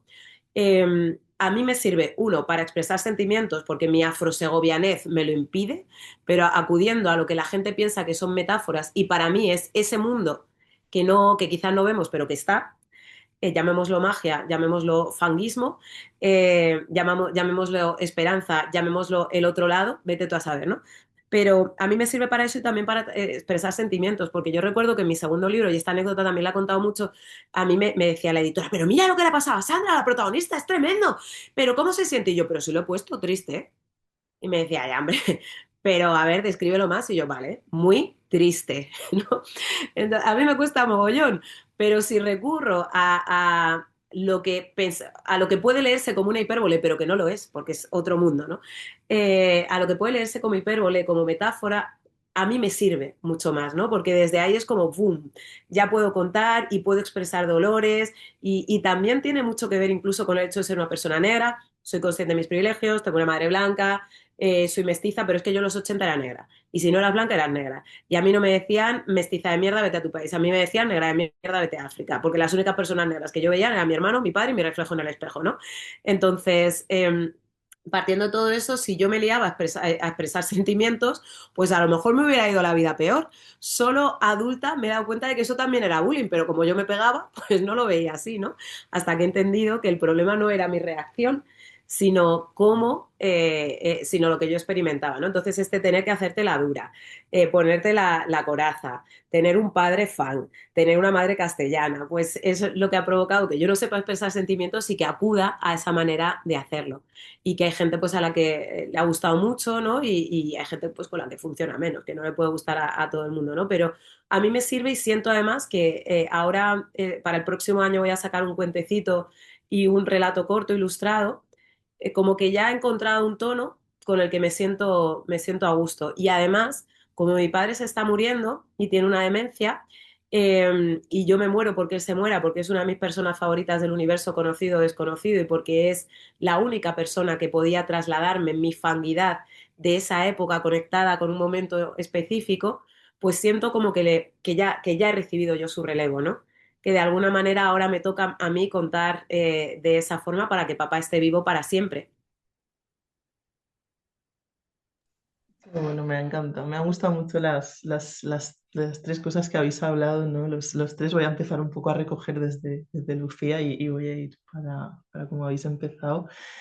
Y me hacía mucha gracia cuando decías lo de fan, porque yo, aunque no soy fan, yo soy combe, pero he tenido siempre alrededor mucha gente fan. Y el otro día justamente hablaba con otra persona y le intentaba explicar justamente, no, porque claro, tal persona me contaba que por la noche volaba, tenía un avión de huesos, volaba hasta... Y yo que hasta persona me decía, "Ya, pero eso es inventado". Yo le decía, no, o sea, yo no lo veo como, claro, era súper difícil como trasladarle eso, ¿no? Entonces me di cuenta y digo, "Jo, soy yo". Entonces, ahora que has dicho eso, es como, vale, desde ahí, ¿no? Ahora que Patricia te dijo eso y tuviste eso, creo que también es súper interesante esta parte, ¿no? Conecta con ¿Y cómo lo cuentas? Y sí, con el final, la gente afro es como, ¡ah, me encanta el final!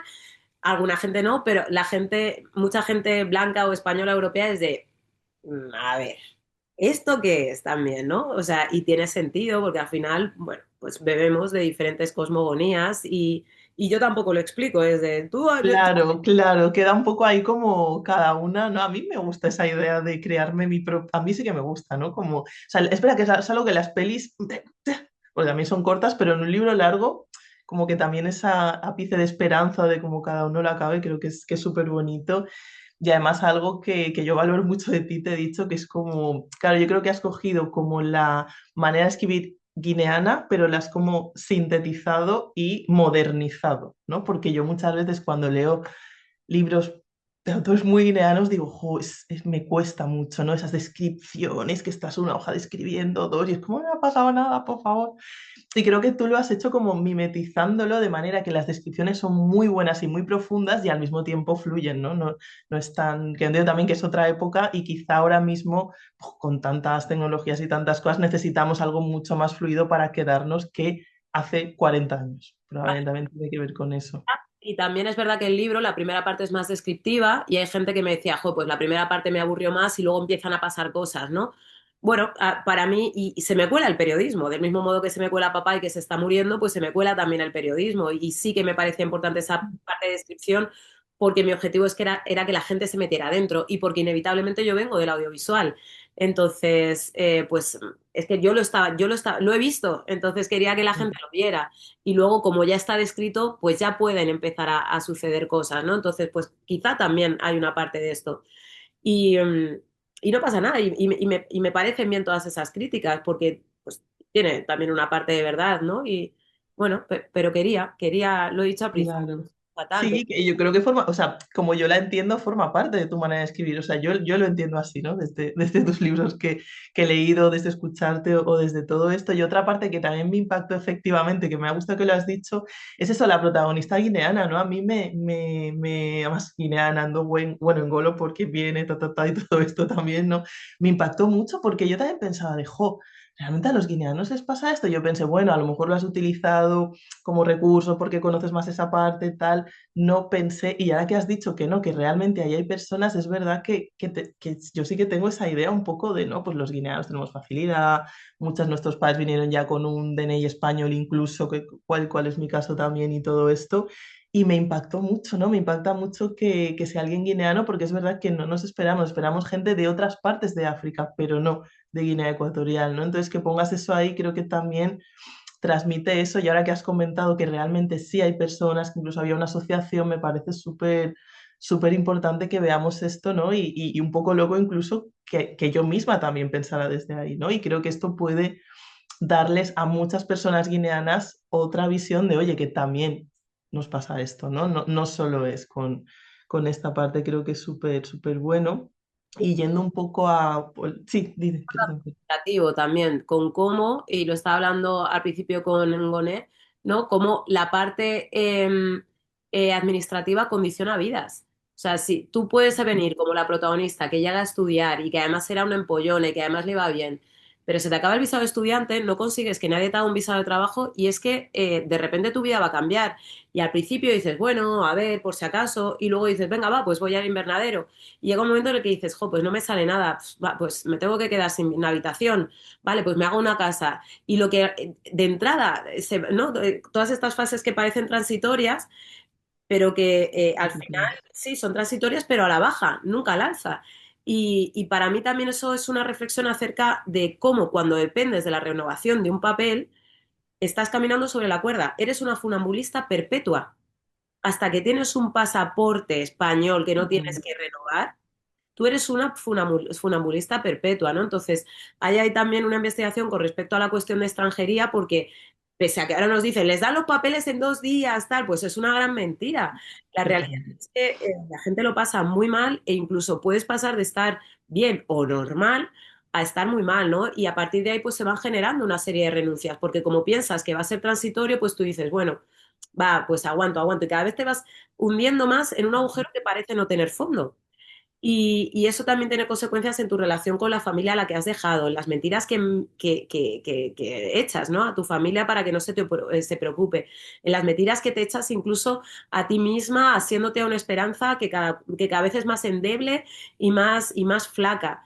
Eh, entonces también hay esa parte y como digo, ¿no? También ese retrato de diferentes historias y tratar de no incurrir en lo mismo que en los medios, ¿no? Porque he tratado de, pues por ejemplo, si sale un personaje que es chungo, que hay un nigeriano que a priori es chungo, pues también la otra, hay una de las protas que es nigeriana, ¿no? Y decir, pues Sí, los estereotipos un poco que tenemos siempre como el nigeriano es así, el de Angola es así, el de Congo es así, no, sí, Pero totalmente. hablando, hablando de lo que decías de la nacionalidad y, y la residencia, es verdad, es un choque súper diferente, sobre todo la gente que, por ejemplo, hemos pasado por las dos fases, ¿no?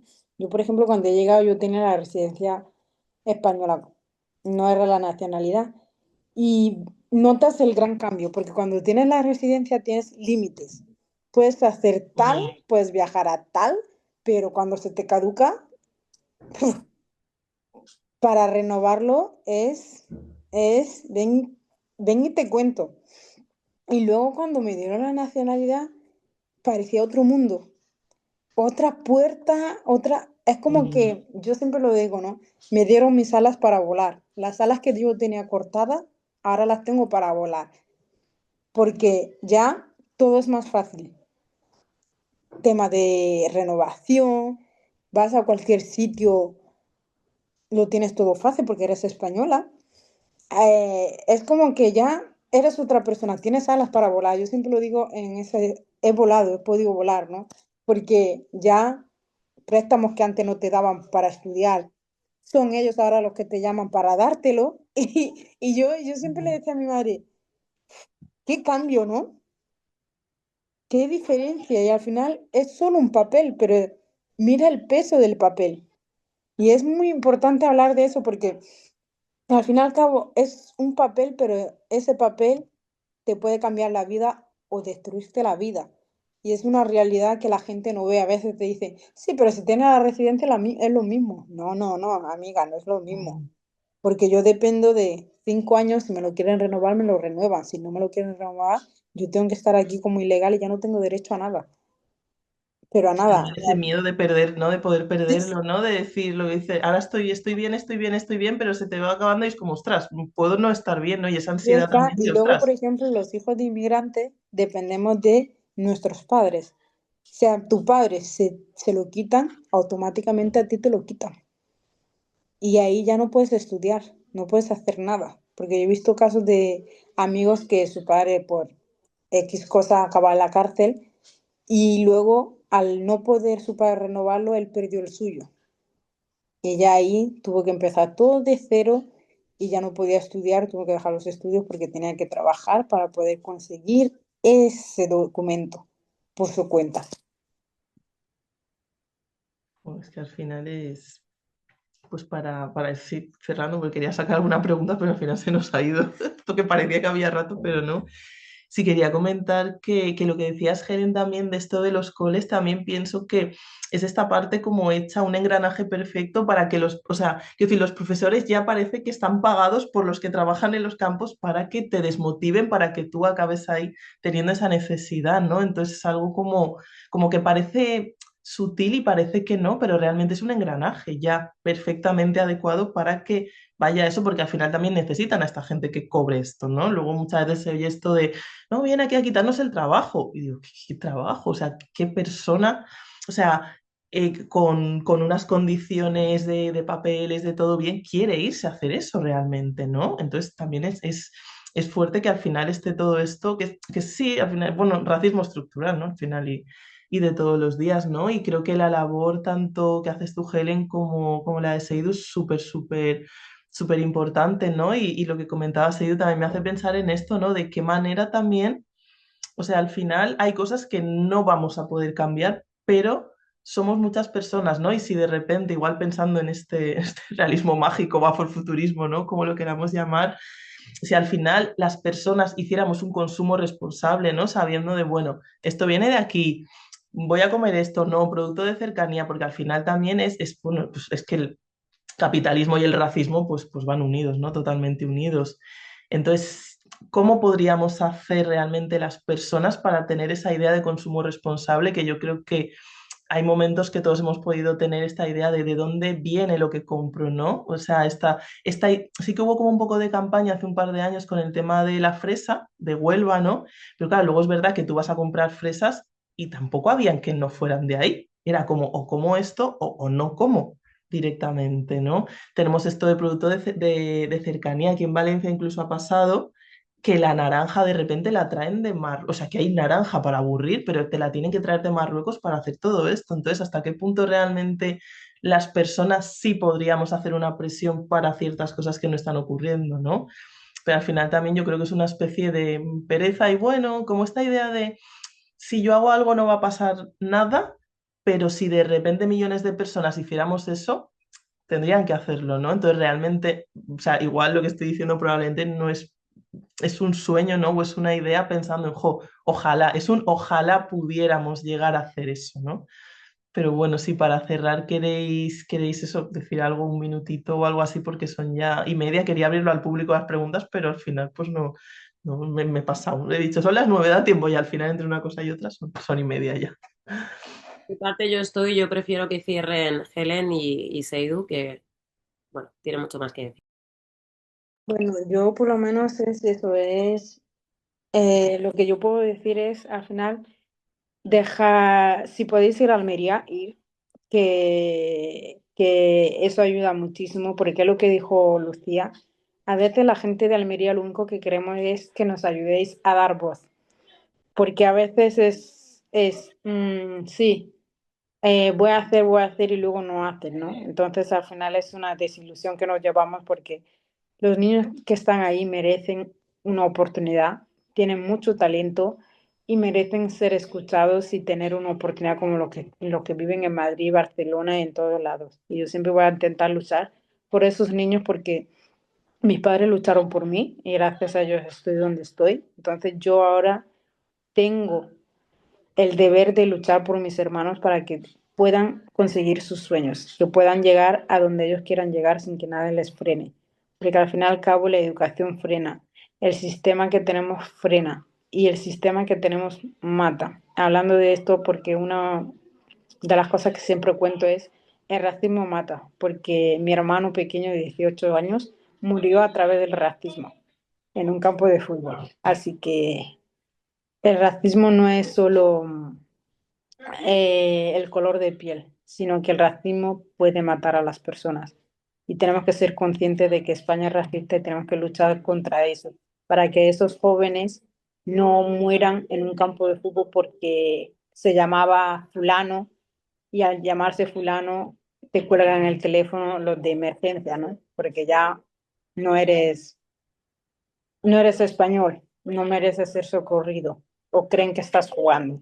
Entonces es eso, que sigáis con esta labor que hacéis, los que venís, nos apoyáis, gente blanca que nos apoyáis, que tenéis ese buen corazón y que ayudáis, aunque sea algo pequeñito, hacéis el cambio. Así que daros las gracias por escucharme y por hacer lo que hacéis, porque aunque sea algo pequeño, estamos cambiando.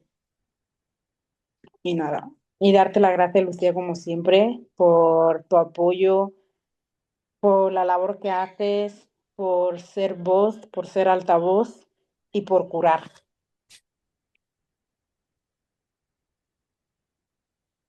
A ti, Bueno, hermanita.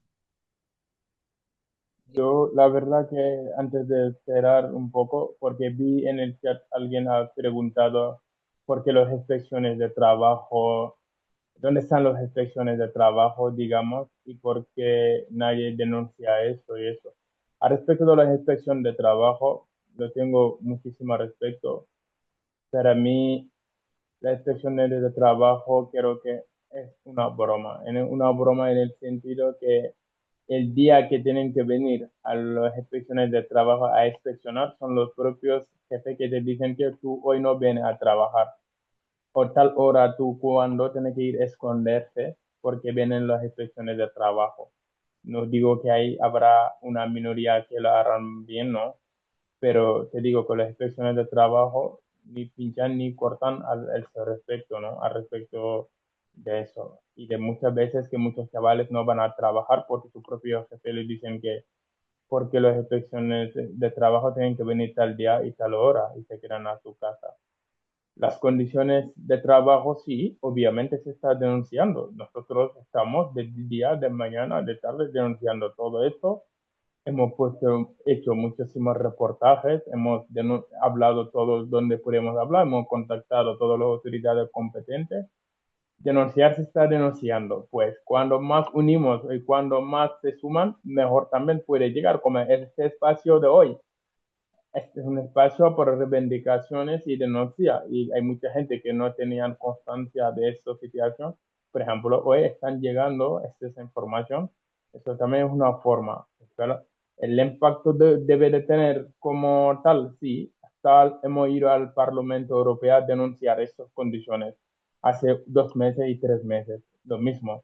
Y hace en mediano, en abril también estuvimos. Tampoco no que no lo saben, las autoridades lo saben que sobra, que sobra, lo vuelvo a decir, lo saben tanto a nivel nacional, tanto a nivel europeo. Pero como que son inmigrantes, pues le da igual, eso es, porque no que le interesa bastante. Y otra cosa que quería mencionar, y se me olvida decirlo, es al respecto de las mujeres. ¿Cuántas mujeres inmigrantes están aquí en los asentamientos, tiradas en la calle, pasándolo mal? Y muchas mujeres están sufriendo abusos sexuales, tanto por parte de sus jefes, algunos, o parte de sus encargados o manejeros que te dicen que tú no puedes trabajar hoy si no cambiamos de sexo muchas veces. y mujeres que se han quedado embarazadas y al final la Junta de Andalucía, por falta de alojamiento o de condiciones de vivienda, le tienen que recuperar el niño.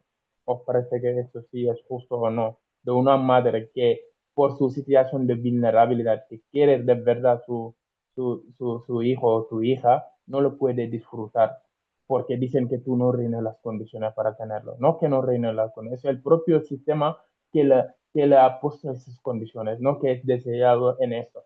Y ver a mujeres que salen escondiendo la noche con el carro del niño para que no le pillen. Mujeres que luchan diariamente para intentar trabajar para sobrevivir con sus niños o su niña. Viven, aquí los inmigrantes viven con miedo, ellos viven con miedo. ¿Cómo se puede considerar que una mujer que ha quedado embarazada, ha dado luz, tu única preocupación es intentar quitarlo el niño o la niña? No le da ni la oportunidad de vivir de una forma dignamente. Te estoy hablando mujeres que han luchado en su vida a conseguir su papel y están trabajando. Aún así, su objetivo, si tú no tienes muchos apoyos o nosotros no recibimos la información, o otras organizaciones no reciben la información para dar cara con la trabajadora social o la gente, se quitan el niño. Ahora, tú tienes que ir otra vez, luchar, luchar, no ver el proceso, eso que es tela. Y muchos hermanos han perdido la cabeza o hermanas por la mochila que llenan cargado. Es salud mental aquí, la salud mental de no tener papel, no tener alojamiento, vive en la calle, siempre pensando yo cuándo va a mejorar mi vida. Todas estas situaciones le tiene aquí sobrecargando con metas que son muy importantes para que uno puede aspirar al menos a la tranquilidad para intentar fundar y pensar un futuro mejor. Pero no, todo no lo puse tan difíciles, por lo menos la gente que no saben gestionar las emociones se terminan metiendo en un camino que realmente no es lo que ellos desean.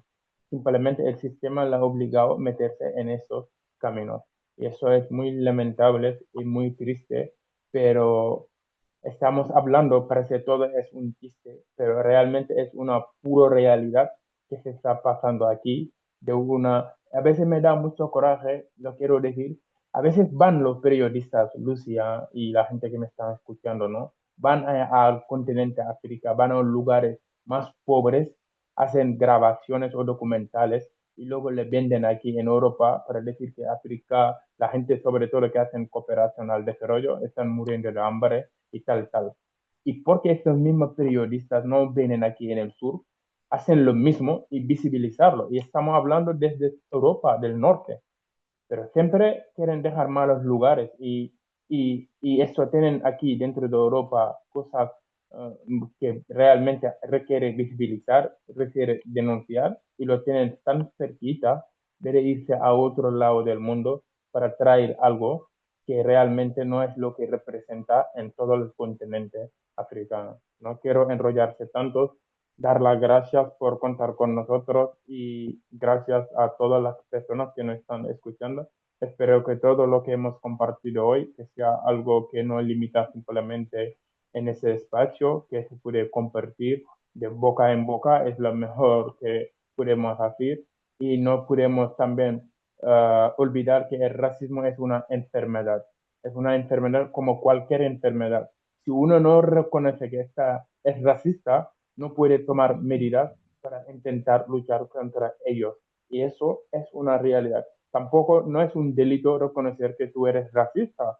Eso no pasa nada, porque lo podemos hacer. Hay que ser humilde, reconocerlo e intentar tomar medidas para intentar luchar con ellos. Gracias de nuevo a Lucía también por contar con nosotros. La verdad ha sido un gran placer estar aquí en este espacio, compartir nuestro conocimiento al respecto. Así, Pues con eso, gracias, yo creo a vosotros por la labor, ¿no? La verdad es que Seidu y Helen me ha encantado así como poder compartir un poquito y conoceros también. Y gracias a Lucía por este libro. Y bueno, si no habéis leído Tierra de la Luz, pues ahora yo creo que ya es el momento de leerlo. No sé si quieres decir algo para cerrar, Lucía, Angone. Yo ya muchas gracias. Yo agradecer también el espacio y que aceptarais que, porque suele ser mi condición, ¿no? Que viniera también gente vinculada a la Huerta de Europa. Gracias por vuestro tiempo a todas las personas que estáis aquí. escuchando acerca de temas incómodos y por supuesto, Helen, Seidu, por vuestra labor cada día de vuestra vida y por estar aquí hoy también y seguimos contándonos, por supuesto. Y a Ceaf, que no sé si le he vuelto a agradecer, pero gracias por la invitación. Exacto, gracias. Nada, pues yo creo que ya hasta aquí, o sea, gracias por asistir y gracias a los invitados y también pues a la autora por compartir esta experiencia y estas opiniones, o sea, es una locura. O sea, o sea, y la importancia de que se creen todos estos espacios porque de cada ejemplo que ha podido dar cada uno en su intervención, mínimamente, si no te pasa, o sea, si no me ha pasado a mí, le ha pasado a mi prima o algún familiar. Entonces, como que es súper importante crear estas redes y estos espacios para visibilizarlo y también para que uno no se sienta solo en el sentido de esto solo me está pasando a mí, sino... Así que bueno, y yo creo que ya estaría, ¿no, Robert? En la próxima tertulia aprovecho para los asistentes por si les interesa, que va sobre activismo y literatura, creo que es el 30 de enero, si no me equivoco. Y yo creo que ya estaría. Yo es que estoy de estreno, entonces tampoco sé bien cómo cerrar.